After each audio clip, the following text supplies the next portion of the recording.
Miren, este mundo es un concurso para la eternidad. Aquel que gane el concurso va a la vida eterna. Aquel que pierde el concurso es un perdedor. Va a la muerte eterna del alma, al infierno. Es una etapa de clasificación. Es un plan donde Dios escoge a unos y a otros no. Es un plan de selección. Este plan de selección, este plan de salvación consiste en que Dios usó a Satanás, lo incorpora. Dios permitió que Satanás, en forma de serpiente, irrumpiera en el huerto del Edén. Lo permitió Dios a propósito. Es parte del plan de salvación. En el libro de Job, Dios incitó a Satanás contra Job. Cuando uno lee bien el libro de Job, ahí se nos revela que un día se presentaron los hijos de Dios delante de Dios en los cielos, entre los cuales también vino Satanás, entre los cuales también vino con ellos Satanás. Entonces, ¿qué es lo que hizo Dios? Le dijo a Satanás: ¿no has considerado a mi siervo Job, que no hay hombre como él en toda la tierra, apartado del mal, un hombre íntegro? ¿Por qué le dijo eso Dios a Satanás? ¿Con qué objetivo? Porque Dios quería lograr algo en Job. Job tenía que reconocer algo que Job no lo reconocía. Job se abrogaba una superioridad moral. Siempre Job se justificaba. Porque Job había dicho, Job ha dicho: yo soy justo y Dios me ha quitado mi derecho. Maldito el día que nací. Y se justificaba Job como una víctima. El ídolo de la gente evangélica es Job, el modelo a seguir. ¿Y saben cuál es el modelo a seguir por la genuina iglesia? No la falsa iglesia, sino por la genuina iglesia. El apóstol Pablo.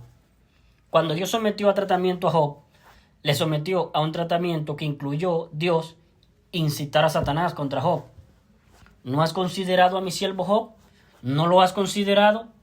Le estaba incitando, provocándolo. Entonces Satanás cayó en la trampa. Quítale lo que tiene, a ver si te sigue adorando y amando. Ok, pero no le toque su integridad física. Incluso murieron sus hijos. Vinieron unos salteadores y le quitaron su ganado. Entró en pobreza Job. Perdió su familia, sus hijos. Le sobrevivió su esposa. Y en esa aflicción que estaba Job, la esposa de Job le dijo: ¿aún retienes tu integridad? Maldice a Dios y muérete. Y todos juzgan a la mujer de Job como una mujer malvada. Yo haría lo mismo. Si habría una mujer llamada Joba y yo fuera el esposo, yo le diría lo mismo. ¿Aún retienes tu integridad? Maldice a Dios y muérete. Porque el sufrimiento era extremo. Hay que ponerse en los zapatos de una madre que ha perdido sus hijos. Nosotros juzgamos muy rápido, ¿verdad? Esta pobre mujer veía que Job retenía su integridad. Desnudo salí del vientre de mi madre y desnudo volveré allá. Yo soy un hombre íntegro. ¿Aún retienes tu integridad, santurrón hipócrita? Maldice a Dios y muérate. Hay que entender. Esa pobre mujer, esa exclamación de ese corazón que está desgarrado. Hay muchas mujeres evangélicas que podrán decir: esa mujer, la mujer de Job, fue una mujer perversa. A ver si se te muere un hijo a ti. Tú que eres una mujer evangélica, amas a tus hijos. A ver si en un accidente se le mueren todos sus hijos, como le pasó a la mujer de Job. Ahí te quiero ver yo a ti. Porque de la teoría y la práctica hay mucha diferencia. Entonces, hay que tener un poco de comprensión con lo que le estaba pasando a la mujer de Job. La mujer de Job le dijo a Job: ¿aún retienes tu integridad? Maldice a Dios y muérete. El sufrimiento era extremo. Ella perdió todos sus hijos. Entonces siempre Job se justificaba. Dios es un Dios santo y bueno y yo estoy sufriendo, pobrecito de mí. Pero no importa porque yo me lo merezco, porque yo soy bla, bla, bla. Y discursiaba, filosofiaba Job. Hasta que ya llega un momento que Dios se le aparece a Job y le dice: ¿dónde estabas tú, Job? Cíñete los pantalones como hombre. Ponte la correa de los pantalones. Apriétate bien los pantalones. como hombre, cíñete tus lomos, y yo te preguntaré y tú me responderás. ¿Dónde estabas tú cuando yo fundaba la tierra? Dímelo si tienes conocimiento.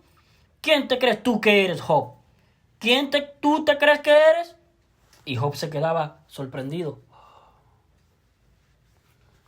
Hasta que por fin, Job, por fin, cuesta tanto, cuesta un mundo. Por fin Job reconoció lo que nunca antes reconocía Job en el último capítulo, cuando ya terminó el tratamiento con que Dios trató a Job. Para tal efecto, incitando a Satanás, Job por fin dijo: de oídas te había oído, mas ahora mis ojos te ven. Por tanto me aborrezco y cambio de parecer respecto de mí. Me arrepiento en polvo y ceniza. Por fin, ¿qué cuesta? Cuesta que una persona se humille y reconozca lo que uno seguirá siendo siempre, un vil y perverso pecador. Ahora, parte del plan de salvación incluye que Dios usó a Satanás contra Adán y Eva, contra la humanidad, lo incita. Aparece en forma de serpiente y engaña a Eva. Con que Dios ha dicho: no comáis de todo árbol del huerto, eso os ha dicho Dios. Y Eva responde: no. Dios dijo: del fruto de los árboles del huerto podemos comer, pero del fruto del árbol que está en medio del huerto, dijo Dios: no comeréis de él ni le tocaréis para que no muráis.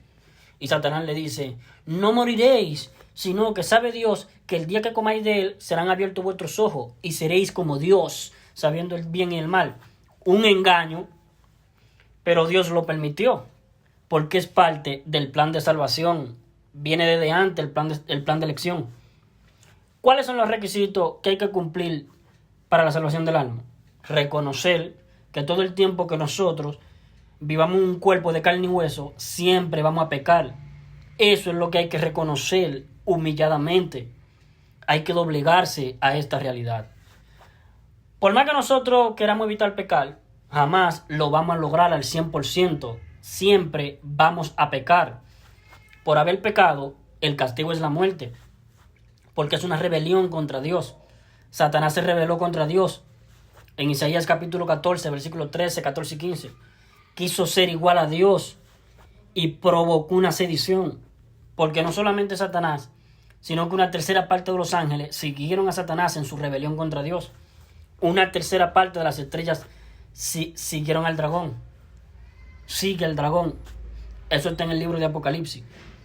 Entonces, uno tiene que reconocer el plan de salvación, que incluye que yo tengo que reconocer que siempre seré un pecador hasta que me muera, pero que no será para siempre, porque Dios me va a cambiar mi cuerpo a un cuerpo celestial, espiritual. Ahí ya nunca más pecaré.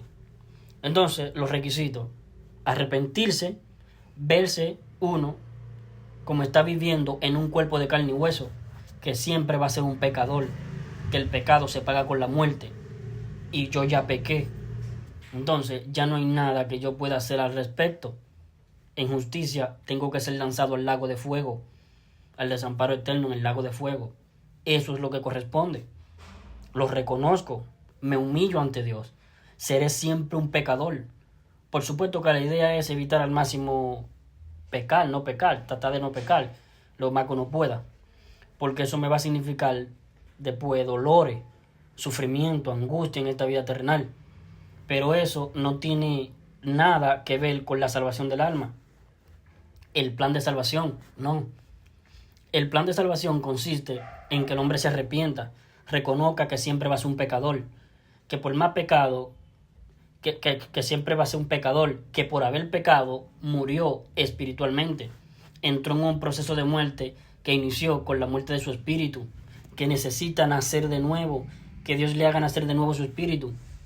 Todo eso es parte del plan de salvación. Es la forma en que el hombre cumple con estos requisitos para que Dios lo seleccione de entre la gente del mundo, lo seleccione y se lo lleve al cielo. Es un plan de elección para ser elegido. La persona tiene que arrepentirse y tiene que creer con todo el corazón en la obra de salvación consumada por Cristo en la cruz. Tiene que creer en la buena noticia de salvación, en el Evangelio. El evangelio predicado a los gentiles, que es el evangelio que está vigente hoy en día, que es válido para los judíos y para los gentiles. En la era de transición no, pero pasada la era de transición ya no es por vista. Antes era por vista, viendo la lengua, las señales, los prodigios, los profetas. El Señor dijo, la ley y los profetas eran hasta Juan. Eran hasta Juan la ley y los profetas. Lucas capítulo 16, versículo 16.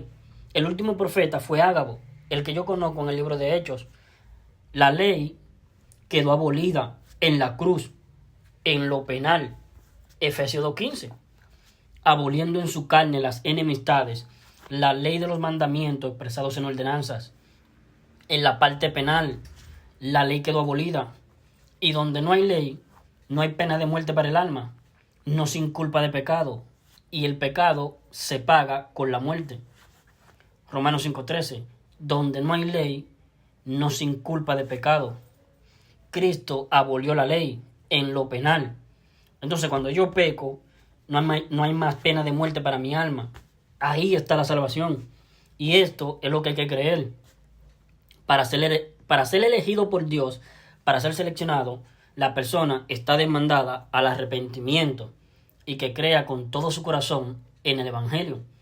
El Evangelio es el anuncio que dice que Cristo murió por los pecados de nosotros, conforme a las Escrituras, y que fue sepultado, y que ha sido resucitado el día tercero, conforme a las Escrituras. Entonces, ¿qué significa que Cristo haya muerto por nuestros pecados? Significa que nos dio la inmortalidad, que nos salvó del infierno. Está hecho. Para Dios, los creyentes ya estamos en el cielo. Efesios capítulo 2, versículo 6 dice, y juntamente con Él nos resucitó y nos hizo sentar en los lugares con Cristo. Ya está hecho. Colosenses 3, versículo 1 al 3 dice, si pues habéis resucitado con Cristo, entonces poned la mira en las cosas de arriba y no en las de la tierra, porque moristeis, porque habéis muerto, y vuestra vida está escondida con Cristo en los cielos. Para Dios está hecho. Y tenemos que nosotros pensar igual que Dios, porque para Dios ya está hecha la salvación, ahí en la cruz. Yo tengo que estar 100% persuadido que al morir voy al cielo, por lo que Cristo hizo por mí en la cruz, y no por lo que yo hago y dejo de hacer. Porque si yo estoy confiando en lo que yo hago, dejo de hacer, estoy tratando a Cristo de mentiroso, y eso no tiene perdón de Dios. Cristo dijo, de pecado, por cuanto no creen en mí. Juan 16:9. Y todo lo que no proviene de fe, le es pecado al hombre. Romanos 14:23. Entonces, no creer, condena. El que no creyere en el Evangelio será condenado. Marcos capítulo 16, versículo 26. O sea, la incredulidad condena. La causa de la condena es la incredulidad a lo que ya fue consumado en la cruz. Fue consumada la promesa, la vida eterna, está consumada. Hay que creerla. La incredulidad es lo que condena. En Juan 3:18 Cristo dice, el que en él cree, en Cristo, no es condenado, pero el que no cree ya ha sido condenado, porque no ha creído. Esa es la causa, porque no ha creído en el nombre del unigénito Hijo de Dios. No dice porque fue un pecador, porque ha pecado, no, porque no ha creído que ya Cristo le salvó, por no tener seguridad de lo que le espera después de morir, por no tener fe. Fe es certeza de lo que se espera, convicción de lo que no se ve. Al no tener certeza de lo que le espera, está insegura la persona y está demostrando incredulidad, y eso lo condena. Y todo lo que no proviene de fe, certeza de lo que se espera, le es pecado al hombre. Romanos 14:23. Entonces, por eso es difícil la entrada al cielo. Porque habiendo dado Cristo salvación a todos los seres humanos del mundo, el ser humano tiene que hacer efectiva esa salvación por la fe. La parte que le corresponde al hombre es su fe. La parte que puso Dios es su gracia. La entrada es gratuita, pero se entra mediante la fe en la gracia. Que para ti sea una realidad, que por lo que hizo Cristo por ti en la cruz, tú vas al cielo, que estás seguro, no andas en tinieblas, andas en luz.